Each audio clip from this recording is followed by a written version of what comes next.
తెలంగాణ అధికార చిహ్నంలో అమరవీరుల స్తూపాన్ని పెట్టడాన్ని స్వాగతిస్తున్నామని BJP MLA Maheshwar Reddy అన్నారు. తెలంగాణ పోరాటంలో అనేక మందిని కాల్చి చంపిన చరిత్ర కాంగ్రెస్ పార్టీదని, మళ్లీ అదే అమరుల గుర్తును చిహ్నంగా పెడతామంటే తమకు అభ్యంతరం ఏమిటి లేదన్నారు. అయితే చిహ్నంలో చార్మినార్ను పూర్తిగా తొలగించాలని డిమాండ్ చేశారు. ఇక హిందూ రాజు నిర్మించిన కాకతీయ తోరణాన్ని తొలగించడాన్ని మాత్రం వ్యతిరేకిస్తున్నామని వెల్లడించారు.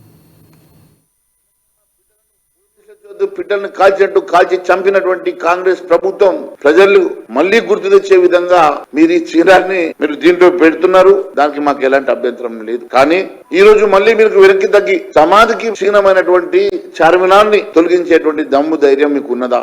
ఈ తెలంగాణ గడ్డ మీద ఎన్నో అరాచకాలు చేసి ఎంతో హిందువుల రక్త మాంసాలతోటి, హిందువుల మానభంగాలు, ఆడబిడ్డల మానవిమానాలతోటి చెలగాటం చేసినటువంటి ముస్లిం పాలకుల చిహ్నాలను తొలగించేటువంటి ధైర్యం మీకు ఉన్నదని అడుగు. క్రూరంగా తెలంగాణ హిందూ బిడ్డల్ని హింసించినటువంటి ముస్లిం పాలకుల చిహ్నాలని తొలగించాలంటే కేవలం చార్మినార్ని మరి ఇచ్చినటువంటి లోగోలో అమరవీరుల స్తూపాన్ని పెట్టడం మేము స్వాగతిస్తున్నాం. ఎందుకంటే